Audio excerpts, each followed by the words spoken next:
Welcome back to Kiki's Comments. I would like to share with you some reasons why I prefer to bake at home rather than going out and buying at the store. One of them is you can choose what you want to bake. Like if you see something at the store and you're like, oh, there's a cherry pie or a blueberry pie or a cake or a muffin or something. Like, well, I just don't feel like eating that tonight. I don't feel like having that sweet tooth. But you want to have it at home, something else, and so that's fine. Just if you are feeling up to it, then go and make it at home. Now, I know some people think, oh, but it's going to take too long, it's too much work, it's just, and I'm too tired to do it. Okay, just grab something else that doesn't either take as, doesn't cost so much, or if you have saltines at home, even or Nutella, unless you don't like Nutella, because I know somebody in my family doesn't. But there are things at the store that you can get that aren't as pricey as other items are when it comes to having a sweet tooth, when it comes to getting a sweet tooth.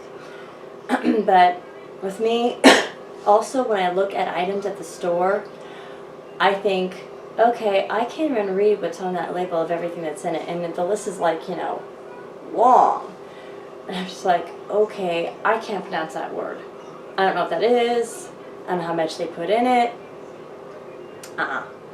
And I have to be careful also because my husband has items he can't have that cause his migraine. And so I need to be careful and pay attention to what I get at the store for him so that he doesn't have any problems. Also, it may look good and smell good and everything, but sometimes it's just not worth it to get it. And nothing wrong, nothing against the bakers at the store, they do a great job. It smells good and everything, but you can also bring the smell to your home. I found out that because my grandma was a very big cook and baker, she did all these collections of recipes that she put together, because she was on a budget too. And that's another reason. If people are on a budget, they need to be careful about what they buy. And you can make things in bulks. You want to freeze half it, for another day. But my grandma, I learned this from her, from watching her off and on over time, over the years. She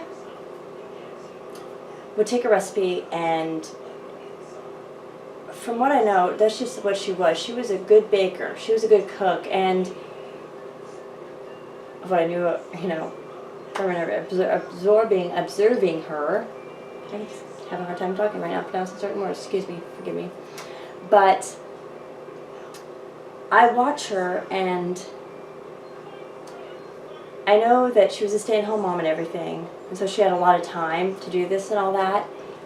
But watching her and, seeing, this was so good, I wish I had the recipe for whatever.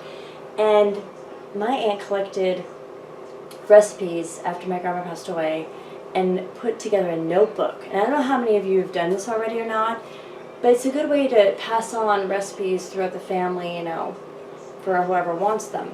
I know I liked them. I wanted to be able to share them with my children. So watching her and everything and saying, oh, I admire that recipe, I thought that recipe was really good, I would like to use it one day or make it one day myself. And so with doing that, it helped me to realize, oh, I'm passing on something that I know my grandma wanted me to pass on from her, that she worked hard making for her family. And she showed her love. She didn't say I love you a whole lot, but she showed her love through her cooking, through her baking, and you could tell. Just the way it smelled, the way it tasted. That was her strong suit. And, excuse me, I like making the house smell good. When my husband comes in the door, oh, Mommy made something. Oh, hopefully we'll be able to enjoy it tonight after dinner. Most likely, yes, because that's why I made it. So, doing that really helps me feel good about baking. Also, any age can do it. Children, when the parents are nearby, learning math. That is a lot of math skill for a child to learn. Slowly progressing. I mean, kids are like sponges. They just soak it up. They watch everything. And so I am trying, my daughter loves watching me in the kitchen. She likes helping. She likes helping me measure out. She likes helping me mix. She likes helping me put in the oven, whatever. She likes watching the whole thing. She likes helping with the whole thing.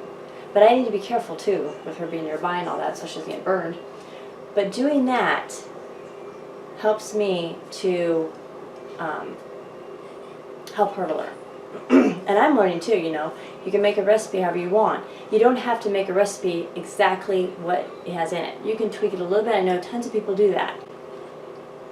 But when I make it, sometimes if I make banana bread, I know that it has nuts in it. And I don't like walnuts or pecans. So I switch out one item for something else. I'll switch out pecans or walnuts for chocolate chips and banana bread. And it doesn't originally have that item in it. But my family loves it. My kids can snack on it after dinner or have it in the morning for breakfast with something else. They love it. My husband likes it. He doesn't eat it first thing in the morning because he can't have a ton of sugar or anything the first thing in the morning, but he likes it. He likes it for later. And that's what I like to do for them. Anyway, I was really wanting to share what I do at my home, sharing it, bringing it to your home. And I hope that this has helped you to